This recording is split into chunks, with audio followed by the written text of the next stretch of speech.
Hello team, welcome. I know you've had a lot of sessions already on data and AI as part of this virtual summit. I wanted to share some of my thoughts. My name is Chandrasekar Thyagarajan. They call me Chandru. I'm the Chief Financial Officer for IBM in India, South Asia. Organizations using manual and disconnected processes are faced with many challenges. If I were to look at some of the challenges that I can think of, one, the disconnected financial and operational plans that organizations come up with, the analytical silos, as I call them, where there is a lot of data inaccuracy. There are multiple sources of data, and therefore there's not one source of truth. There is disconnect between data that's coming from one organization versus another, and therefore these are not integrated. There's a lack of agility as a process, one number of iterations that one has to go through, and also the fact that there is just too much of data from various points. Third, I think the biggest issue is that these plans are not open to be revisited with changing market dynamics, and that is a problem. There's a lack of confidence in the data, therefore, and that in turn leads to a very lengthy and painful planning cycle in any organization. The role of finance, as you all know, has been evolving. I've seen it evolve over the 30+ years that I've been in employment, and from what used to be a traditional bookkeeping to regulatory reporting has now become more of an enabling function. We are driving enterprise agility through enterprise integration. We're helping make better decisions for the future. We're also providing the foundation for profitable growth through a new discipline of performance.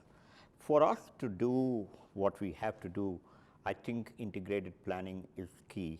I have in my career had the opportunity to talk to a lot of CFOs, my peers, and almost all of them admit that there is a lot more work to do in this area in their respective enterprises. The question is our planning integrated? Is our planning connected? We in our organizations have multiple functions and departments that we need data from in order for us to make a good planning process or a budgeting process. You talk about, for example, in my organization, we have the R&D organization, we have the workforce management, we have inventory, marketing, capital, and treasury. We have the finance team, we have procurement, logistics, sales. Obviously, we need data from all of these functions to come together for us to make an integrated plan and for us, therefore, make a good set of business decisions. Coordinated decisions obviously lead to coordinated execution, greater business performance. And for us to do it, obviously, we need to get a lot of our functions together. You think about how we can get, for example, HR, workforce planning that we do, headcount planning that we do, compensation planning that we do in the HR functions. In operations, the demand planning, supply chain planning, sales and operations, inventory planning, sales, you have sales forecasting, you have sales territory planning, you have sales quota planning, you have sales capacity planning, and drill it down to finance itself, right? Financial planning, analytics, strategic planning, the capital planning, expense planning. I can go on and on, right? You have IT, marketing, and a lot of these functions that I think we need to integrate, apply planning, analytics across the enterprise. In my mind, organizational strategy alignment and collaborative decision making are key to better business results. At this point, I thought it'd be a good idea for me to talk about what we have been doing in IBM. I trace back IBM's journey over the last 30+ years in our finance transformation. Like most other large organizations, we were a very distributed finance setup, had multiple finance organizations across countries, have had each country, each organization obviously had their own chart of accounts and so on and so forth, and it became very difficult to do any meaningful analysis or consolidation without significant manual effort. Back in the early 90s, IBM started with a journey. First, common processes, common chart of accounts, common set of nomenclature, taxonomy, and then in the early 2000s, we started looking at the concept of COEs. We had a centralized finance function where we could, and tried and moved common tasks into the centralized organizations, into these COEs, with a more on-site set of organization that was really working directly with the business unit. This we moved further in the later part of the 2000s, where we set up a more set of organized centers of excellence, which was really the consolidation operations reporting arm for the CFO and for the line teams, and and later in 2010 beyond, there's a lot of analytics and technology we started to put into these COEs and into the finance organization overall. So centralizing, standardizing, operating at scale, there's something that we did. Of course, in the process, skill building and as part of our journey, transforming the organization with a lot of analytics, with predictive, with RPA, and a lot more technology. What we also did was we applied cognition, we applied agile into our processes. I can give you 2 to 3 examples of where we use AI and analytics in great measure within the organization. Revenue assessment. We perform our revenue forecasting process using analytics and AI, and I can proudly say that the level of accuracy that we have achieved today is significant. We use that data to do our spend management. So we apply analytics and AI on spend as well. So our worldwide spend management uses these technologies, and as a result, a lot of our resource planning, capacity planning, capital planning, in our cash management, we use these technologies. And I've seen the efficiency of the organization grow significantly, and over the last 10 years, we have saved a few $1 billion just going through the transformation that we've gone through in our finance and operations organizations, in the areas of finance, operation, tax, treasury, and a lot of our allied functions. The reason I took you all through some of IBM's journey and my own personal experiences from when I started working is to tell you, why I personally believe that IBM Planning and Analytics makes a lot of sense for not just for IBM, but for a lot of my peers that are here today. As an IBMer, I feel proud that we have something that will not only support IBM, which it already does, but also supports multiple organizations of very varied sizes. Why do I believe IBM Planning and Analytics is a great product or a great platform? It has powerful capabilities, and I spoke about a few things that we do in IBM. It has its own built-in reporting capabilities as well. The performance is fast. It provides real-time decision-making ability, and that provides agility to your organization. It's easy to use. It's a web-based experience, so that makes it very fungible as well. The option to use spreadsheets, and a lot of us continue to use spreadsheets. So it does provide the option to use spreadsheets. There is visual analysis, there is reporting capability, there is powerful modeling that it can support, and that means most business requirements are met in these platforms.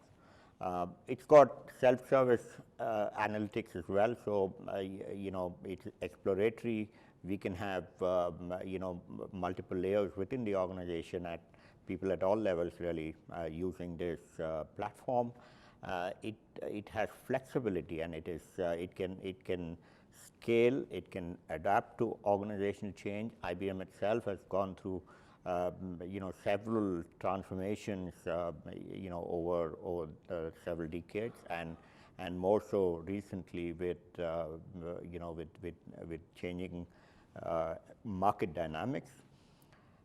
It's got flexible deployment options, and I think that is an important requirement as well. You might want to do your planning analytics in a very modular fashion, and it provides for it. It's secure, it is compliant, and it aligns very well to the overall planning process and corporate strategy. So superior scale for growing businesses, I think, is important, and this platform provides for it. Functionality, of operating or of using spreadsheets. It's got built-in data analytics and reporting capability. It's also a one-stop shop for all of your analytics needs. I have had the opportunity to look at some competitive solutions, and I've also heard from a lot of my peers. Some of the common issues that we see with the tools or the platforms that the peers use or competitors use. One, data scalability. Right? If you have multiple cells, right, so billions of cells, do you have a limitation on the number of cells? Do you have what they call cube explosion? And what they mean by cube explosion is, is there a capacity limitation that will limit the amount of analytics that you can do? Is there a data replication issue, right? And this comes as a result of a lot of third-party solutions trying to integrate multiple third-party solutions and multiple smaller cubes. Poor support for spreadsheets, and that is a problem. Like I said, we all continue to use spreadsheets, and we want our solution to be well integrated with Microsoft Excel or any spreadsheet that we'll be using. Reporting, analysis, visualization, how much of it will get done without multiple third-party applications, because many of these solutions don't necessarily have native capability. There's also a problem where the automated data integration is not available without third-party vendor support, and that means you're throwing more people and more solutions at the problem. UI changes need administrative privileges, and that obviously then means that you will have to spend more. We'll have to spend more in terms of time and money to make any changes happen. There is therefore a lot of admin overhead as a result of these expanding cubes, expanding requirement changes, and the works. Solutions are ultimately becoming more and more complex than they would initially appear to you, and that means a lot of hidden cost as well, starting from licensing costs, implementation costs, changes, and all of these are integral part of what you will have to encounter when you go through some of these disconnected solutions. What does IBM bring to the table? What does IBM planning and analytics bring to the table? One, data scaling. Data scaling, in my view, is a very, very important part. Most of our organizations are growing, the businesses are growing pretty fast, and we need our planning and analytics solutions to take care of the growth. Sometimes you will obviously need large data cubes, you will have data size limitations you obviously don't want, you need them to be more efficient. So IBM's solutions provide for all of that. There is support for alternate hierarchies and attribute-based analysis, and there's also a drag and drop capability, and drilling down, one-click drill down. And I personally benefited from a lot of these capabilities that the IBM tools bring to the table. You can have one dashboard with multiple dimensions or a single dimension, single analysis. It obviously looks a lot elegant and usable.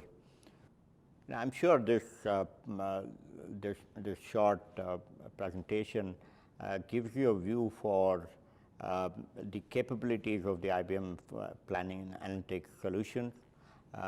My team and I are very happy to assist you if you would want a live demo, or if you want one of us to meet you and give you a little more detail into what we do and what more we can do for your organization.